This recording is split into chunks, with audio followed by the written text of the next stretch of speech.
Hey everybody, welcome to Chapter 16. This is the monetary system.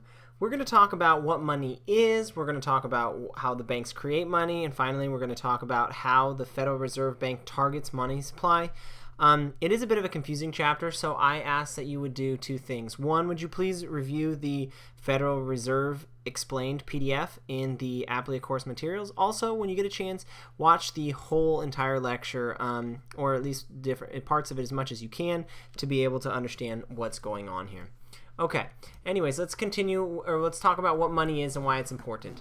So imagine a world without money. In order to get something, you would have to barter for it, meaning you'd have to exchange one good for another good. You wouldn't be able to buy something with cash, all right? This brings up a huge problem. It would mean that every transaction would require a double coincidence of wants. So know this terminology right here, double coincidence of wants. It's pretty common among economics.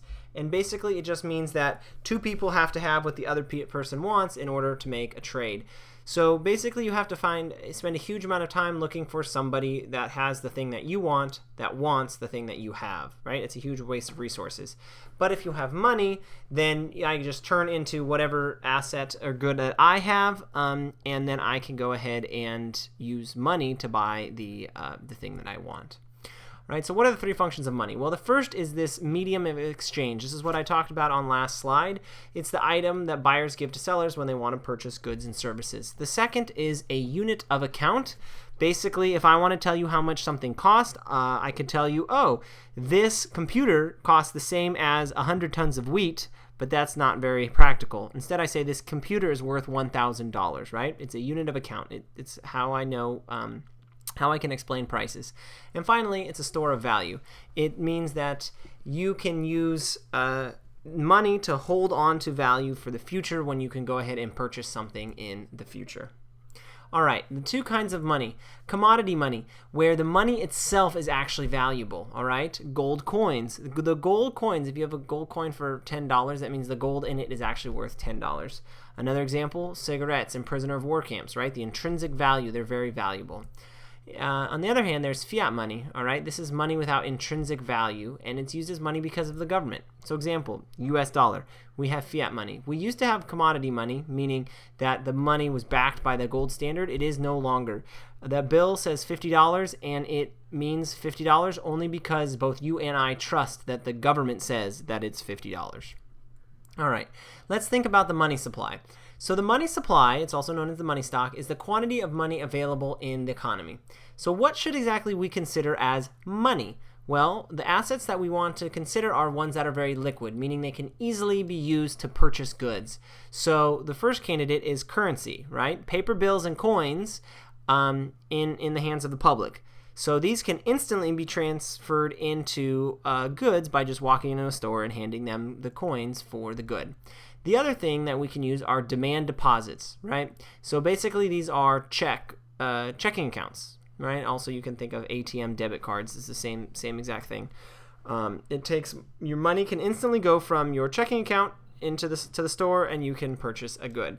There are other things such as, for example, a savings account or even a stock market account, right? These are less liquid. In other words, you can't instantly turn them, you can't instantly turn a bunch of stocks into purchasing another good. You have to go through and sell them, things like that. Therefore, because it's not quite as liquid, we don't consider this part of the money supply. Now, there's two main measures of the U.S. money supply. The first is known as M1. And this is all the things that are immediately liquid. You can turn it directly into purchasing power. So currency, demand deposits, traveler's checks, and any other type of checkable deposits like an ATM card, you can instantly turn into a good.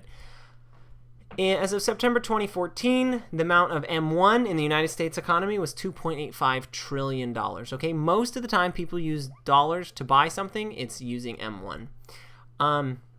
And then there's a slightly bigger thing called M2. It's everything in M1 plus savings deposits, small-time deposits, money market mutual funds, and a few minor categories. The things that are just slightly less liquid, it just takes them slightly longer to turn them into cash, right? You might have to have a request out of your savings account to transfer it to your checking account before you can get the money, but it doesn't take that long. Therefore, both M1 and M2 are generally considered portions of the money supply, all right? M2, the total amount of dollars in M2 was 11.5 trillion as of last month, September 2014. But really, for the purposes of this course, it doesn't really matter whether we're talking about M1 or M2. When I say the money supply, I'm basically just talking about money that can instantly or very quickly be transferred into purchasing power so you can buy a good.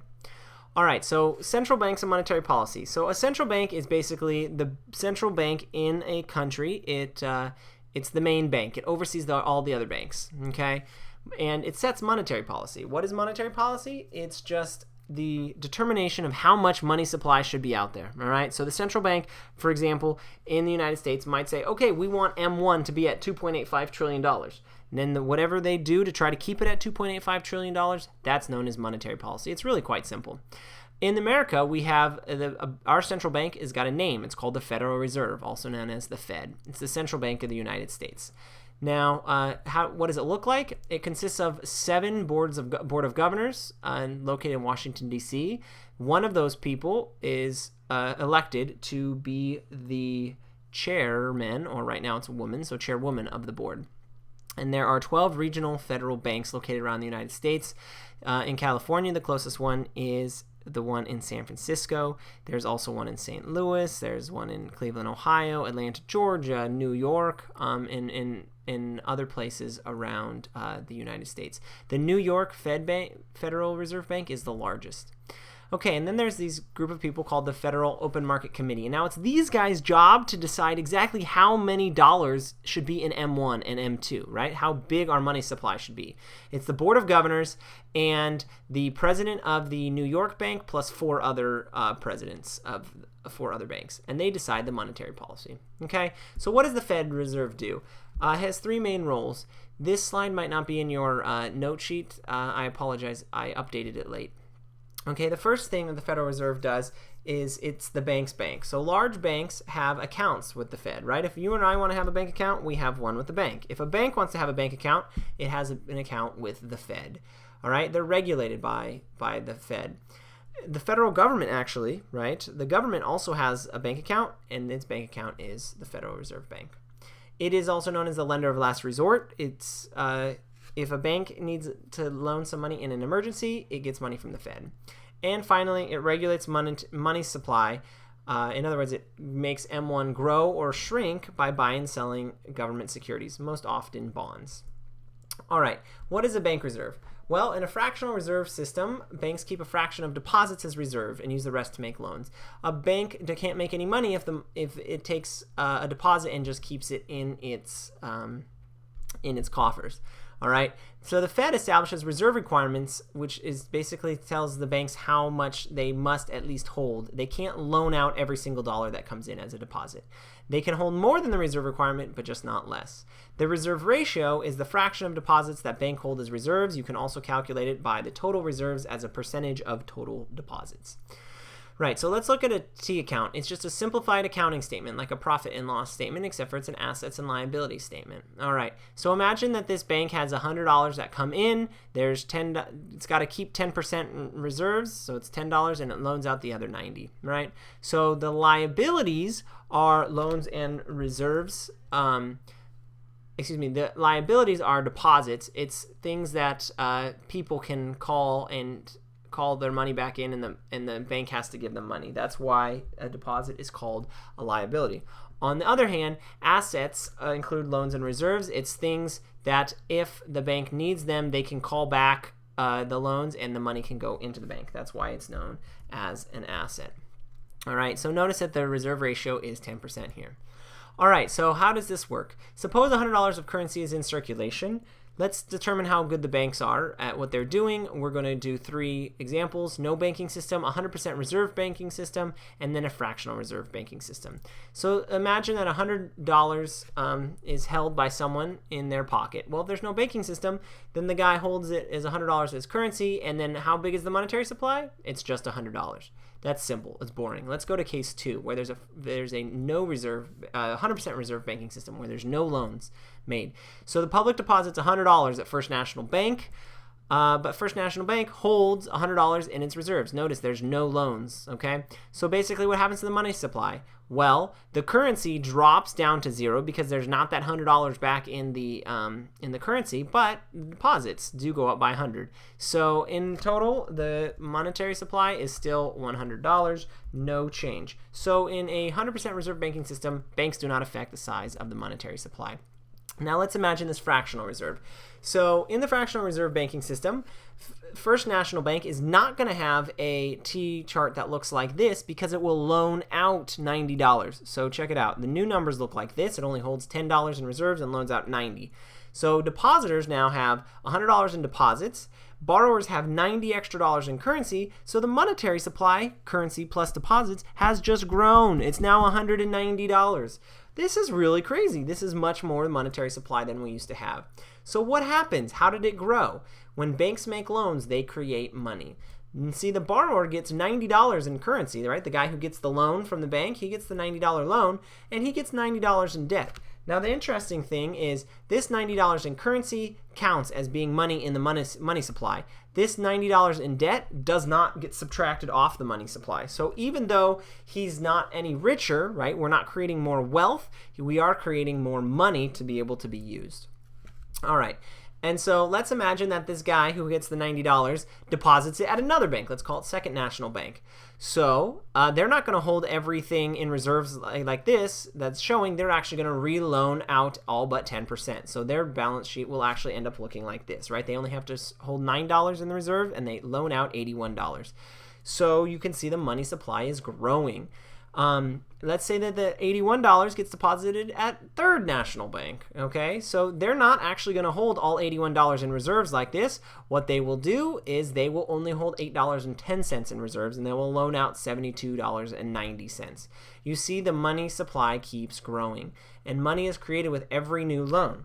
Okay, let's add up all the original money that's made. So the 100 original dollars, then the $90 loan from the second bank, the $81 loan from the third bank, the $72.90 loan from the third bank, and it goes all the way down. And the total amount of new money is $1,000. Okay, so by putting 100 new dollars into the economy, it creates actually 1,000 extra dollars. Okay, and as you can see, this is known as the money multiplier, right? The money, we put it into the banking system and it comes out, it's a lot bigger. And this is known as the money multiplier.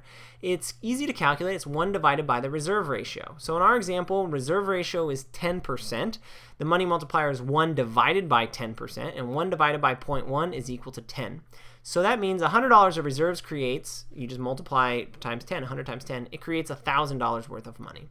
All right, let's do this problem. Let's imagine that you find a $50 bill and you put the bill in your checking account, and the Fed's reserve requirement is 20%. All right, so I want you to answer these two questions. What's the maximum amount that the money supply could increase, and what is the minimum amount that the money supply could increase? Why don't you take a second, pause this video, try to figure it out, and then come back when you're ready. All right, so the maximum amount the money supply could increase, we know the money multiplier is 1 divided by 0.2 is equal to 5. So if I put $50 in the bank, that means at the end of the day, it's going to be $250 once it goes through the banking system. But don't forget, the increase in money is not $250 because the money supply fell by $50. When I took that $50 that was in currency and put it in the bank, the currency part fell. So even though at the end of the day there was $250 coming out of the banking system, currency fell by 50, so total the increase in money supply is $200. Now let's imagine that the banks hold all the money and they don't loan any out. So how much the minimum amount the money supply could increase? $0.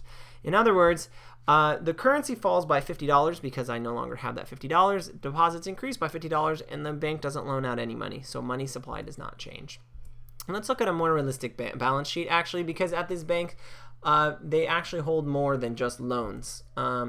They also might hold securities.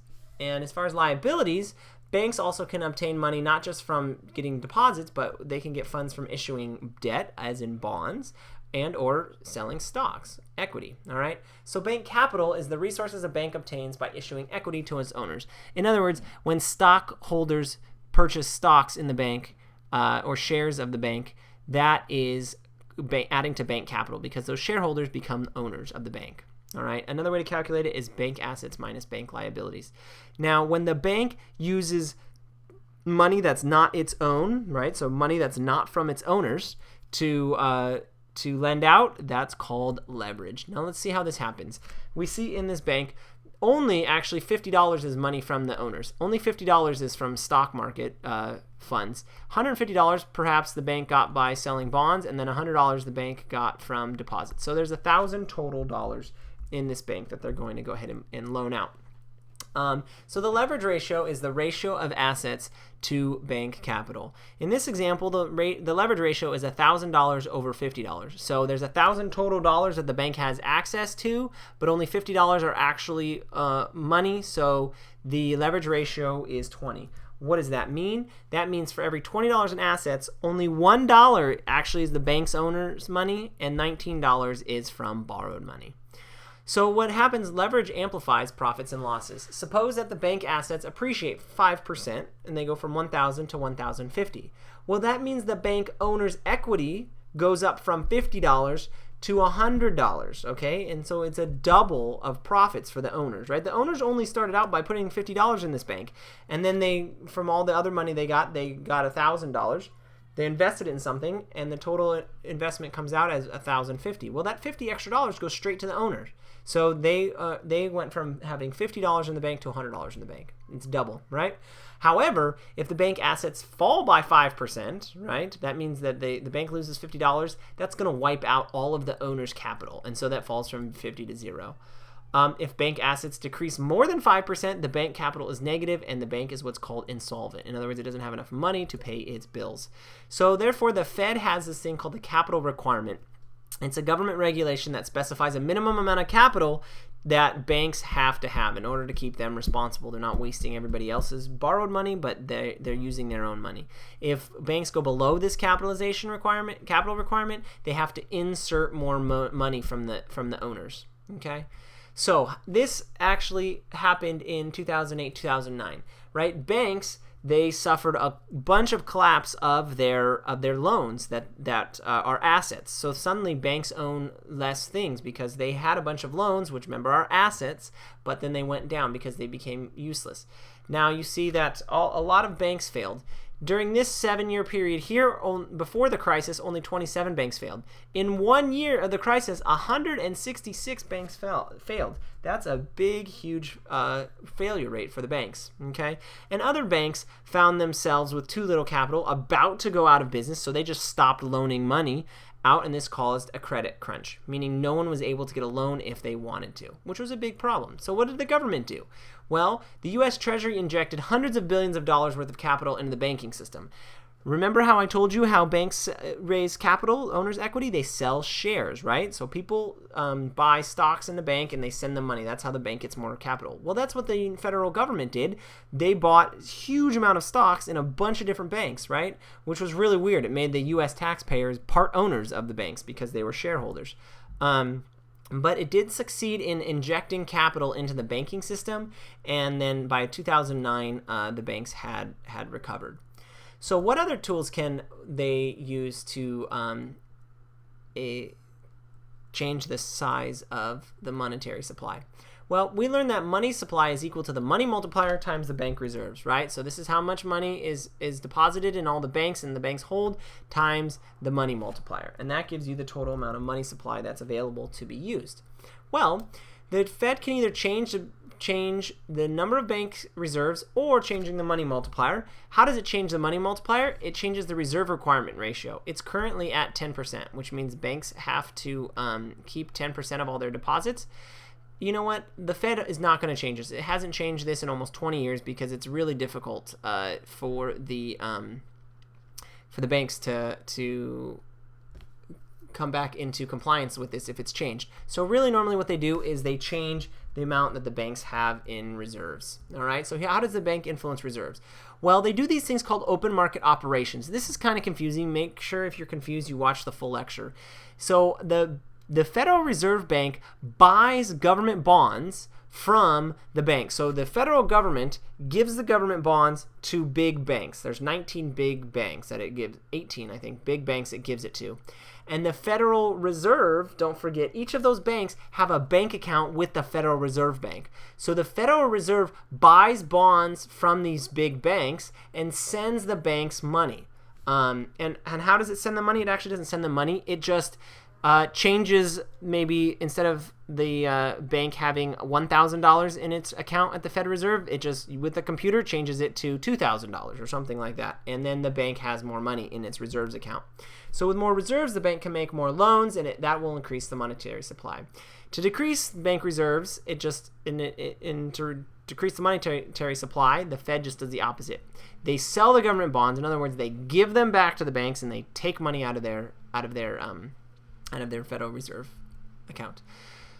So basically, that's one way, right? The open market operations. Another way is by the Fed directly loaning money to banks, increasing their reserves. Basically, when the Fed loans money to a bank, it's called a discount window loan, and the interest rate that it charges is called the discount rate. However, nobody wants to borrow from the Federal Reserve Bank. None of the banks do, because they're afraid that everybody looking at a bank that's lending from the Federal Reserve, people are going to think, oh no, this bank is about to go out of business, so everybody's going to stop using this bank. So they created this new thing called the term auction facility. The Fed decides, all right, I want to put $1 billion into the economy right now, and the banks bid against each other for these loans. It's a way to get everybody involved and get the money out into the economy that needs to be, but not force anybody to take a loan. Okay, so the more banks borrow, the more reserves they have for funding new loans, and then the monetary supply increases. So finally, remember I was telling you that the Fed could influence the reserve ratio or the money multiplier. This hardly ever happens, but just recall that the reserve ratio equals reserves over deposits, and that inversely affects the money multiplier. So if the reserve ratio goes up, the money multiplier goes down. So the Fed sets these reserve requirements, and if they reduce the reserve requirement, that'll lower the reserve ratio. It will increase the money multiplier. In other words, banks don't have to keep quite as much money in their bank, and they can loan out more money. Since 2008, the Fed has also paid interest on the money that's called reserves that the banks keep with the Fed. Unfortunately, this had a kind of a backfire, because banks just started putting money in the account with the Fed instead of loaning it out. So they had to lower the interest rate in order to increase the money multiplier. On the other hand, if they raised the interest rate, that would increase the reserve ratio, because banks would want to keep more money with the Fed because they get good interest rate with the Fed, and then they wouldn't want to loan anything out to everybody. So what are the problems controlling the money supply? Well, as you can see, that this whole money multiplier thing depends on households that get the loans, putting the loans back in the bank. Well, if people hold more of their money as currency, then they don't put the money back into the bank when they get a loan. So banks have less money to make loans, and money supply falls, right? Also, if banks themselves are afraid for some reason that people are going to come in and ask for a lot of money, they hold more reserves than required. Then they'll make fewer loans, and money supply will fall. But the Fed actually has been practicing this for a while and has fairly precise control over how big the money supply is. Okay. What happens with a bank run? Well, you may have heard of this. If people suspect that their banks are about to go out of business, people literally run to the bank to suck out all of their money before the bank goes out of business and takes their money with it, right?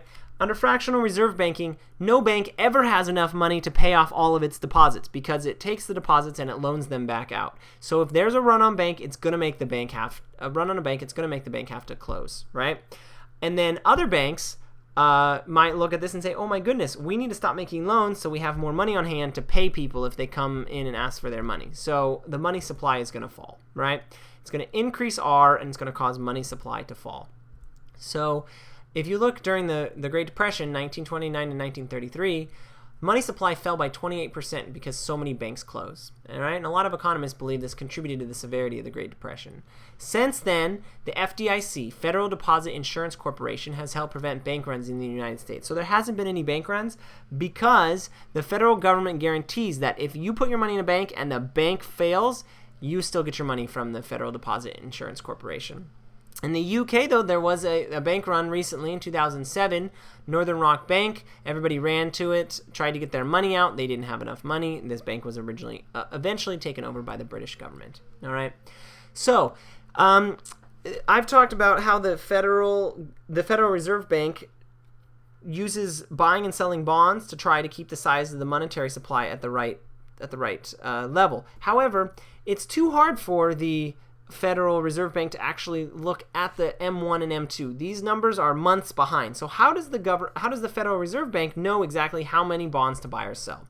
Well, they look at this thing called the federal funds rate. What is that?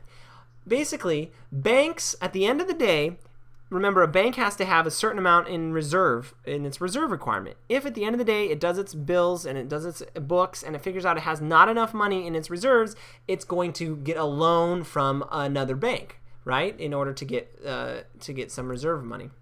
Well, they charge each other interest. Banks are, of course, profit-maximizing firms, and so however much interest they charge each other overnight is called the federal funds rate. Not because it has anything to do with federal money, but just because this is the rate that the Federal Reserve Bank is watching. Okay. Now, if the rate is too high, the Federal Open Market Commission can use open market operations. That's what OMOs are, open market operations, buying and selling bonds, to raise or lower the federal funds rate, okay?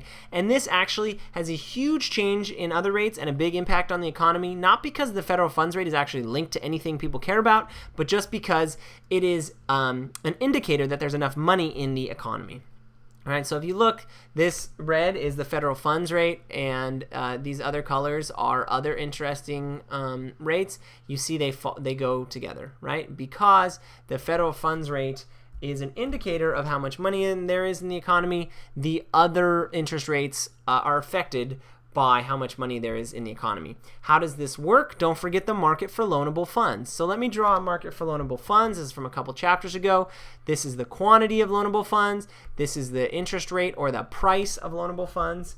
And you have a supply and demand curve. The demanders are the people who need the loans. The suppliers are the people who give the loans, right? So say you have an initial equilibrium at 1.5%, and the Federal Reserve decides that 1.5% is too low. There's too much money in the economy, what this means, because the banks are loaning each other money overnight at 1.5%, and it needs to raise that interest rate. So what does it do? Well, it goes ahead and sells government bonds. In other words, it forces the banks to buy the bonds, and then it takes the money out of for the payment for the bonds. It takes the money out of the bank's accounts. What does that do? Well, that reduces the supply of loanable funds, and then the new equilibrium perhaps is going to be at 1.75%. So the federal funds rate goes up to 1.75%. Basically what that means, none of us are ever going to get a loan from a bank when we are another bank overnight. So we're never going to use the federal funds rate. But this just generally means that there's less money available in the economy. This is what the Federal Reserve Bank wanted. Okay?